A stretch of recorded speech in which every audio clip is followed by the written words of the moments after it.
Spent part of his Christmas holiday attacking the FBI and one of its top officials. This morning, President Trump was back at it again, claiming the agency used a, quote, pile of garbage dossier to target his campaign. Trump tweeted, quote, dossier is bogus. Clinton campaign, DNC-funded dossier. FBI cannot, after all this time, verify claims in dossier of Russia-Trump collusion. FBI tainted. The president added, quote, they used this crooked Hillary pile of garbage as the basis for going after the Trump campaign.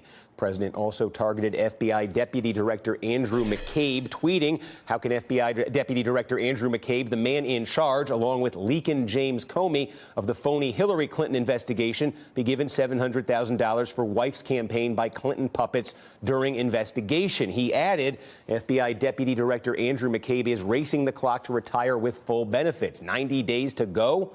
Over the weekend, the Washington Post reported that McCabe was planning to leave his post around March when he was eligible for retirement. Now, the attack seemed to be part of a broader strategy by some on the right to undermine the FBI and the special counsel Robert Mueller. Let's watch.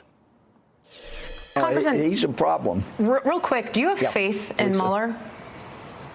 No, I have no faith in Mueller. I haven't from day one. But I think the director has to get control of his investigation. I think also the president is taking it upon himself, I think successfully, pointing out the very obvious bias that some members of the investigation and former members of the investigation have. The problem we have here is that the FBI appears to be inherently political, inherently biased. I'm very concerned that the DOJ and the FBI, whether you want to call it deep state or what, are kind of off the rails. I would like to see the directors of those agencies purge it and say, look, we've got a lot of great agents, a lot of great lawyers here. Those are the people that I want the American people to see.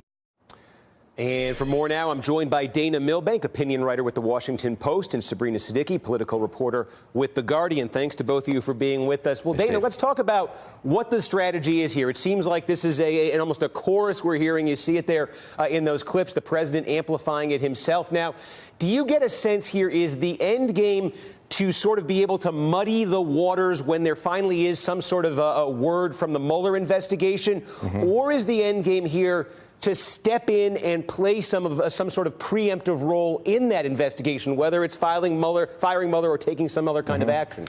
Well, you can achieve both of those things, Steve. I mean, there is a chance that Mueller will take some of this criticism to heart and will reshuffle his team. There was some of that happened back during the Starr investigation when there were some complaints about that. He brought in a top Democrat there. But I think it achieves two purposes at the same time, and that is to say, originally they were saying, well, the president will be exonerated, Mueller won't come up with anything. Clearly, he's coming up with things. He's got multiple indictments and guilty pleas, and based on where we see things going, it's getting closer and closer to the president. So the idea now is exactly to inoculate the president so that whatever Mueller says, they will be able to say, well, it's a discredited investigation. The problem is the extraordinary collateral damage of telling Americans that the FBI is corrupt and tainted and not to believe in our system of law.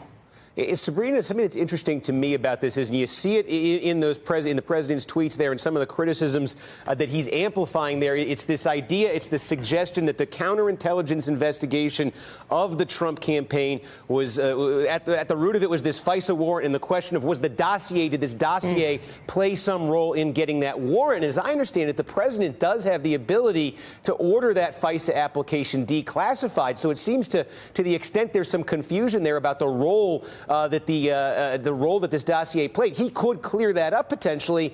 He seems not interested in taking that step.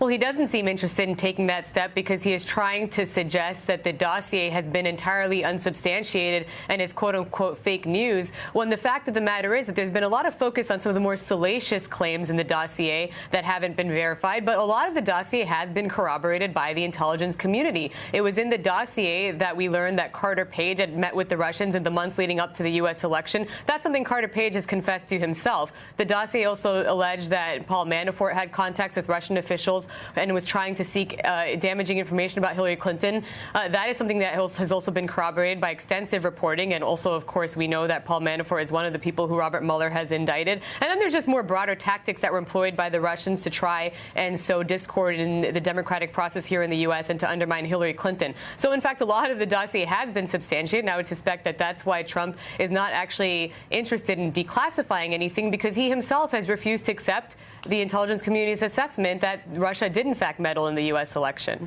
Well, Dana, how do you mentioned the idea here, muddying the waters as opposed to just sort of letting the investigation go there.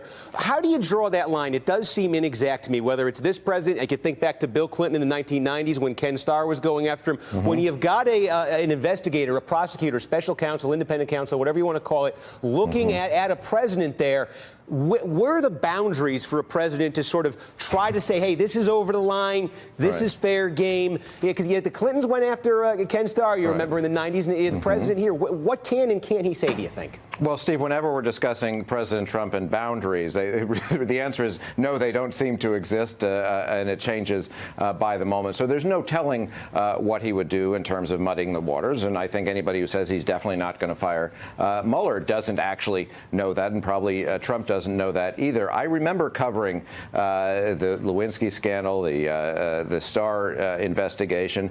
The White House was certainly very happy to play politics with the congressional investigation. They were much more careful because they knew Ken Starr was a conservative who did not particularly care for the president, hired a lot of lawyers of similar mind, but they also knew that he represented the Justice Department in this, and they had to take it seriously. And Trump at the moment is trying to have it both ways, disparaging, also cooperating, counting on the House Republicans, many of which you showed there, to do the dirty work for him. So far, it hasn't bled into the Senate Republicans and others. That'll become very worrying if it becomes an across-the-board focus on Mueller, who, after all, is a Republican appointed by Rosenstein, a Republican looking into what Comey, a Republican, had done.